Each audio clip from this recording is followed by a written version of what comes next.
আসসালামু আলাইকুম। প্রিয় দর্শক, অন্য মঞ্চ চ্যানেলে আপনাদেরকে স্বাগত জানাচ্ছি। আজকের এই প্রতিবেদনের সবচেয়ে বড় খবরটা প্রথমেই শুনে নিন। আজ 13ই এপ্রিল 2026-এর সকালের সবচেয়ে বড় আপডেট, যা বলে দিচ্ছে আজ মিডল ইস্টে কত বড় ঝড় উঠতে চলেছে। এই মুহূর্তের সবচেয়ে বড় খবর হলো আমেরিকান সেনাবাহিনী ঘোষণা করেছে যে ভারতীয় সময় অনুযায়ী আজ সন্ধ্যা ঠিক 7:30 থেকে স্ট্রেট অফ হরমুজ এবং ইরানের বন্দরগুলোর আশেপাশে আসা যাওয়া করার সমস্ত সামুদ্রিক পথ ব্লক করে দেয়া হবে। অর্থাৎ জাহাজ চলাচলের উপর সম্পূর্ণ নিষেধাজ্ঞা জারি হতে চলেছে। আর এখান থেকেই শুরু হতে পারে একটা সরাসরি এবং অত্যন্ত ভয়ানক সংঘাত। এই খবরে আমরা একটু পরেই বিস্তারিত আসছি। তবে দ্বিতীয় আপডেট হলো Islamic revolutionary guard corps IRGC সাফ জানিয়ে দিয়েছে কোনো যুদ্ধ জাহাজ যদি হরমুজের কাছাকাছি আসে তবে সেটাকে যুদ্ধবিরতি লঙ্ঘন বলে মানা হবে এবং এর কড়া জবাব দেওয়া হবে। এদিকে এরই মাঝে ইরানের বিদেশমন্ত্রী আব্বাস আরাগাচি একটা বড় বয়ান দিয়েছেন। তিনি বলেছেন, ইসলামাবাদে আমেরিকার সাথে যে আলোচনা চলছিল তা পুরোপুরি ব্যর্থ হয়েছে। এর কারণ হিসাবে তিনি আমেরিকার দেওয়া কঠোর শর্তের কথা উল্লেখ করেছেন। তিনি বলেন, বারবার শর্ত বদলানো আর চারপাশ থেকে ঘিরে ফেলার পলিসি দিয়ে কোনো আলোচনা এগিয়ে নেওয়া সম্ভব নয়। ওদিকে ইসরায়েল লেবাননে তাদের হামলা আরও বাড়িয়েছে। সেখান থেকে আজ অন্তত 4 জনের মৃত্যুর খবর পাওয়া গেছে। তাহলে সোজা কথায় চিত্রটা হলো, একদিকে আলোচনা ভেস্তে গেছে, অন্যদিকে সমুদ্রে অবরোধের কালো ছায়া ঘনীভূত হয়েছে। সব মিলিয়ে পরিস্থিতি চরম উত্তেজনাকর। আচ্ছা, এবার আসি খবরের গভীরে। দর্শক, পুরো বিশ্বের উপর এখন এক চরম বিপদের ছায়া ঘুরপাক খাচ্ছে। আর এই বিপদটা আসবে অর্থনীতির দিক থেকে। বাজারে সব জিনিসের দাম হু হু করে বাড়তে চলেছে। প্রস্তুত হয়ে যান, কারণ আজ 13ই এপ্রিল সন্ধ্যা 7:30 এমন কিছু হতে যাচ্ছে যার পর হয়তো আমেরিকা আর ইরানের মধ্যে এমন একটা ধ্বংসলীলা দেখা যাবে যা গত 40 দিনের যুদ্ধেও দেখা যায়নি। কেউ কেউ হয়তো বলবেন কিছুই হবে না, কিন্তু আমি বলছি একটু মন দিয়ে শুনুন কেন এটা হতে পারে। দেখুন, এটা এমন এক ধাক্কা হবে যা শুধু তেল বা গ্যাসের মধ্যেই সীমাবদ্ধ থাকবে না। সারা বিশ্ব থেকে মিডল ইস্টে যে মালপত্র আসে এবং সেখান থেকে যা বাইরে যায় সেগুলোর উপরও একটা বিশাল প্রভাব পড়বে। এই মুহূর্তের তাজা খবর হলো, ডোনাল্ড ট্রাম্পের নেভাল ব্লকেড অর্থাৎ সামুদ্রিক অবরোধের ঘোষণার পর হরমুজ প্রণালী দিয়ে সব ধরনের যাতায়াত এখন পুরোপুরি বন্ধ হয়ে গেছে। আজ 13ই এপ্রিলের আপডেট অনুযায়ী হরমুজের সমুদ্রপথ একদম স্তব্ধ। সামুদ্রিক পরিবহনের উপরে নজর রাখা ইন্টেলিজেন্স ফার্মের রিপোর্ট অনুযায়ী গতকাল রবিবার পর্যন্ত যে জাহাজগুলো ধীর গতিতে ওই পথ দিয়ে পার হচ্ছিল, ট্রাম্পের এই হুমকির পর সেগুলো হয় সেখানেই দাঁড়িয়ে গেছে আর নয়তো পিছন দিকে চলে গেছে। হরমুজের রাস্তা এভাবে হঠাৎ বন্ধ হয়ে যাওয়াটা পুরো বিশ্বের সাপ্লাই লাইনের জন্য এক বিরাট ধাক্কা। শুধু তো তেলের সাপ্লাই আটকায়নি, শুধু আরব দেশগুলোরই যে ক্ষতি হয়েছে তা নয়, বরং স্টিল থেকে শুরু করে খাবার দাবারে ভর্তি যেসব জাহাজ দুনিয়া থেকে আরব দেশগুলোর দিকে যায় সেগুলো এখন মাঝ সমুদ্রে আটকে পড়েছে। এই রাস্তার উপর আমেরিকার কন্ট্রোল চলে এলে ইরানের প্রত্যেকটা বন্দর অচল হয়ে যাবে আর ইরানের এক ফোঁটা তেলও বাইরে যেতে পারবে না। তারপর আমেরিকা নিরাপত্তার দোহাই দিয়ে আরব সহ অন্যান্য দেশের জাহাজগুলোর কাছ থেকে নিজেদের ইচ্ছে মতো টোল বা ট্যাক্স বা শুল্ক যেটাই বলুন না কেন আদায় করতে পারে। হতে পারে ডোনাল্ড ট্রাম্পের মতো একজন ব্যবসায়ীর আসল উদ্দেশ্য এটাই। দর্শক, আমি আপনাদের আগেই বলেছিলাম এটাই হয়তো পুরো যুদ্ধ শুরু হওয়ার আসল কারণ। দেখুন, একটা কথা খুব প্রচলিত আছে, আমেরিকা আজ যা করছে বলে আমাদের চোখে পড়ছে সেটা আসলে তাদের 20 বছর আগের কোনো প্ল্যানের অংশ। সেটা আমরা এখন দেখতে পাচ্ছি।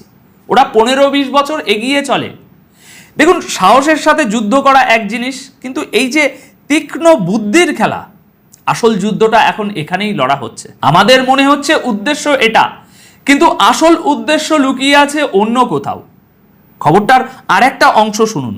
আমার মনে হয় ট্রাম্প অবরোধের ঘোষণা করে আসলে বারুদের স্তূপে দেশলাই জ্বালিয়ে দিয়েছেন। যখন জাহাজের ট্রাফিক পুরোপুরি বন্ধ হয়ে যায় তখন তার প্রভাব সরাসরি আপনার আর আমার পকেটে এসে পড়ে। মিডল ইস্টে হওয়া এক্সপোর্ট আর সেখান থেকে আসা মাল সব বন্ধ হয়ে গেলে বাজারে আগুন লাগাটা একদম নিশ্চিত। আজ সন্ধ্যা 7:30টায় আমেরিকা যদি জোর করে হরমুজের রাস্তা খুলতে চায় বা জাহাজ বাজেয়াপ্ত করার চেষ্টা করে তাহলে বিষয়টা আর শুধু হুমকি ধমকির মধ্যে আটকে থাকবে না। ইরান ইতিমধ্যেই তাদের স্পেশাল ফোর্সকে সমুদ্র লাগোয়া এলাকাগুলোতে মোতায়েন করে দিয়েছে। আর এখন দুনিয়া এমন এক লাগাম ছাড়া যুদ্ধের দোরগোড়ায় দাঁড়িয়ে আছে যেখান থেকে ফেরার রাস্তা খুবই ঝাপসা বলে মনে হচ্ছে। চলুন এবার পরের খবরের দিকে এগোই। ইরান এবার আমেরিকার অঙ্ক বিগড়ে দিয়েছে। ইরান এবার ট্রাম্পকে সরাসরি একটা উচ্চ শিক্ষিত ওয়ার্নিং দিয়েছে। আর এই ওয়ার্নিং এবং অঙ্কের ফর্মুলাটা বোঝার জন্য ট্রাম্পেরও হয়তো কোনো অঙ্কের মাস্টারের সাহায্য নিতে হতে পারে। ইসলামাবাদে আলোচনা ব্যর্থ হতেই বিষয়টা এখন কথার লড়াই থেকে বেরিয়ে ম্যাথামেটিক্যাল ওয়ার্নিংয়ে পৌঁছে গেছে। ডোনাল্ড ট্রাম্পের হরমুজ অবরোধের ঘোষণার পর ইরানের পার্লামেন্টের স্পিকার মোহাম্মদ বাকির গালিভাভ খুব অদ্ভুত এক কায়দায় আমেরিকার মজা উড়িয়েছেন। আজ 13ই এপ্রিল এই খবরটা দ্রুত ছড়াচ্ছে। গালিভাভ সোশ্যাল মিডিয়া প্ল্যাটফর্ম এক্সে একটি পোস্ট শেয়ার করেছেন যেখানে তিনি ওয়াশিংটন ডিসি অর্থাৎ হোয়াইট হাউসের কাছের পেট্রোল পাম্পগুলোর দামের ছবি দিয়েছেন। আমেরিকাকে খোঁচা দিয়ে তিনি লিখেছেন, এখন এই দামের মজা নিয়ে নাও, কারণ যখন এই তথাকথিত অবরোধ শুরু হবে তখন তোমরা $4-5 পেট্রোল কেনার জন্যও আফসোস করবে।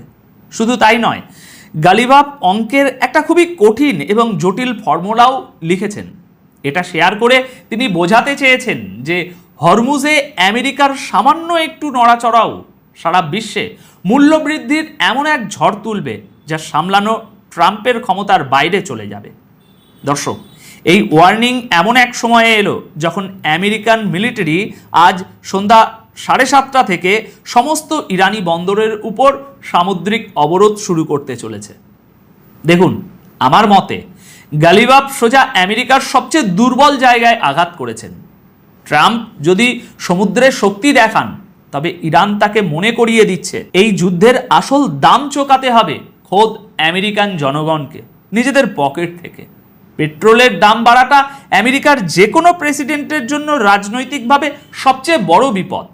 যদি সত্যি আজ সন্ধ্যায় এই অবরোধ শুরু হয় আর হরমুজ পুরোপুরি বন্ধ হয়ে যায় তবে গ্লোবাল ইকোনমিতে যে ভূমিকম্প আসবে সেটা ট্রাম্পের সমস্ত যুক্তিকে মাটিতে মিশিয়ে দিতে পারে। এখন এটা আর শুধু মিসাইলের যুদ্ধ নেই, এটা মূল্যবৃদ্ধি আর মন্দার যুদ্ধ হয়ে দাঁড়িয়েছে। দর্শক, ডোনাল্ড ট্রাম্পের হুমকি আর আস্ফলন কোনোভাবেই থামছে না। ট্রাম্প পরিষ্কার করে দিয়েছেন যে ইরান আলোচনার টেবিলে ফিরল কি ফিরল না তা নিয়ে তার বিন্দুমাত্র পরোয়া নেই। তিনি একদম কড়া ভাষায় বলেছেন যে ইরান যদি সমঝোতা নাও করে তাহলেও আমাদের কিছু যায় আসে না। আজ 13ই এপ্রিল ট্রাম্প আবারও এই কথাটা জোর দিয়ে বলেছেন যে ইরানের কাছে কখনোই কোনো পারমাণবিক অস্ত্র থাকবে না, আর তিনি এই বিষয়ে একটুও ছাড় দিতে রাজি নন। এরই মধ্যে ট্রাম্প ন্যাটো দেশগুলোর উপরও তার রাগ উগড়ে দিয়েছেন। তিনি বলেছেন, ট্রিলিয়ন ডলার নেওয়ার পরও এই দেশগুলো বিপদের সময় আমেরিকার পাশে দাঁড়ায়নি।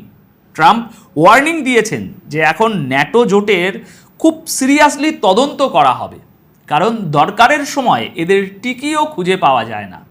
দর্শক, এই বয়ান পরিষ্কার বলে দিচ্ছে যে ট্রাম্প এখন সমঝোতার জন্য ইরানের সামনে ঝোঁকার বদলে চাপ সৃষ্টি আর হুমকির রাস্তাই বেছে নিয়েছেন। এটাই ট্রাম্পের স্টাইল। বেশিরভাগ আমেরিকান প্রেসিডেন্টের স্টাইল এমনই হয়, কিন্তু ট্রাম্পের ক্ষেত্রে এটা একটু বেশি।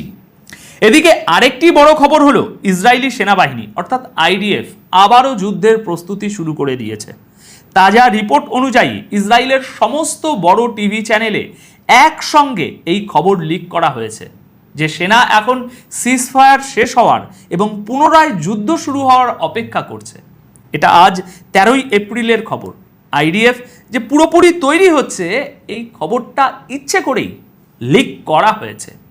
এই প্রস্তুতি এমন সময় শুরু হলো যখন পাকিস্তানের চেষ্টায় হওয়া 2 সপ্তাহের সিজফায়ার এখনো 1 সপ্তাহ পার হয়নি।